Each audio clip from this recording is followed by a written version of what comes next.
اور اسی طرح سے we have to understand the traps of shaitan. You know, the amazing thing about shaitan is he is very patient.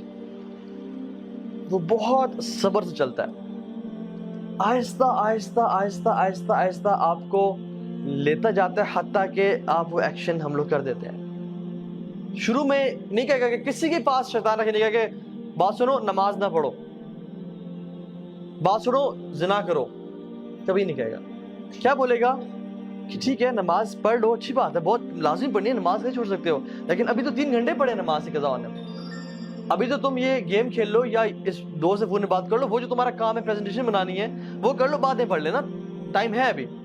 اور آپ کام کرنا شروع کرتے ہیں اور گھنٹے بعد آپ کو یاد آتا ہے کہ نماز رہتی ہے، پھر آتا ہے کہ نماز پڑھو گے، تم چھوڑنے کا تو سوال نہیں پیدا ہوتا، لیکن پہلے یہ کام کر لو، پہلے اس دوست سے کال کر لو، یا پہلے یہ چیز کر لو، تمہارا ہوم ورک رہتا ہے یا تمہارا یہ پروجیکٹ رہتا ہے، اس پہ تھوڑا کام کر لو، اور آرام سے فری ہو کے دل کی تسلی کے ساتھ فوکس ہو کے نماز پڑھنا۔ تو آپ کو اس نے کیا کہا کہ پرائورٹی تمہاری یہ ہے، جب فری ہو جاؤ گے پھر نماز پڑھ لینا، اور آپ اس میں انوالو ہوئے حتیٰ کہ 2 گھنٹے گزر گئے اور آپ کو اچانک سے یاد آیا کہ اوہ نماز چلی گئی، اور پھر آتا ہے کہ آپ کیا قضا پڑھو گے تم،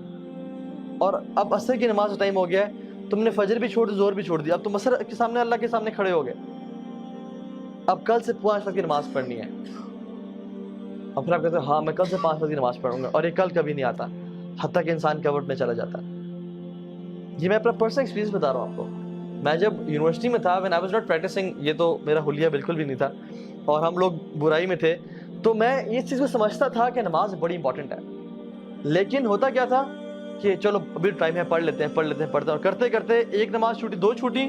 اب کل سے پوری پڑھیں گے، باقی بھی چھوڑ دی ساری، اور کل اگلے دن صبح اٹھے ہی 8 بجے، او فجر گئی، اور جب فجر گئی تو پھر اب کل سے 5 وقت کی پڑھیں گے۔ So this is how شیطان plays۔ اسی طرح سے زنا کے معاملے میں، فورنیکیشن کے معاملے، وہ نہیں کہے گا کہ چلو یہ عورت ہے اس کے ساتھ تم بدفعلی کرو، وہ کہے گا کہ she is so friendly، اور کتنا برا لگے گا کہ تم اتنے روڈ بن کے رہو اس کے سامنے، اور کسی کا دل دکھانا کوئی اچھی بات ہے، تو اسے حال چال تو پوچھو، صرف کام کی بات یہ تو بدتمیزی ہے۔ اور وہ کرتے کرتے آپ کام کی بات پوچھیں گے، باتیں کرتے کرتے فیلنگز ڈیولپ ہونا شروع ہو جائیں گی، اور آپ کے ذہن میں بہت سارے خیالات اس کو حسین کر کے، حدیث میں کیا آتا ہے، اللہ اکبر، اللہ کے نے فرمایا کہ شیطان نامحرم کو تمہارے ذہنوں میں حسین کر کے پیش کرتا ہے، وہ اتنی خوبصورت ہوتی نہیں ہے جتنی وہ خوبصورت کر کے تمہارے سامنے پیش کرتا ہے، حتیٰ کہ انسان فینٹاسائز کر رہا ہوتا ہے کہ یار سبحان اللہ کیا بہترین نیچر ہے اس کی، کیا خوبصورت ہے یہ، کیا اچھی عورت ہے یہ، اتنی ہوتی نہیں ہے، تو شیطان اس کے بارے میں وہ کر رہا ہوتا ہے، حتیٰ کہ آپ کے دل میں اس کے لیے پیار محبت ڈیولپ ہو جاتا ہے، and you die to meet her. اور جب آپ میٹنگ کرنے جاتے ہیں تو آپ کو نہیں کہتے، تم نے تو یہ چیز ذہن میں نہیں ہوتی کہ تم نے اس کے ساتھ برا گناہ کرنا ہے، بس ہوتا ہے کہ we'll just meet, I'll just see her, I'll maybe propose her or something، لیکن what happens is ہمارے پاس کاؤنسلنگ میں لڑکے آتے ہیں اور کہتے ہیں کہ ہاں بھائی ہمارا ارادہ بھی نہیں تھا، لیکن حالات ایسے بنتے چلے گئے کہ ہم سے یہ گناہ ہو گیا، اور اب کیا کریں، کیا اللہ معاف کرے گا؟ اور پھر آتا ہے اور کہتا ہے کہ اب تم نے اتنا بڑا گناہ کر لیا، اب تم اسے چھوڑ دو گے،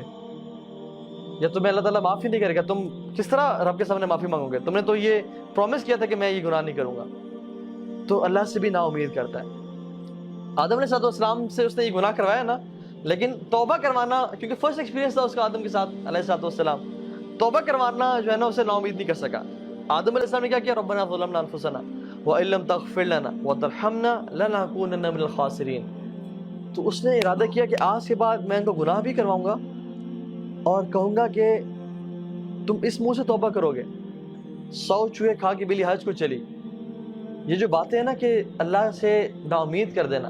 this is how شیطان plays۔ تو we have to understand کہ ہم نے شیطان کو ٹیکل کہاں پہ کرنا ہے۔ the first thought comes to our mind، اس کو وہیں پہ روکنا ہے۔ دین کی بات پھیلانا صدقہ جاریہ ہے، ثواب کی نیت سے ویڈیو کو شیئر ضرور کیجیے۔ جزاک اللہ۔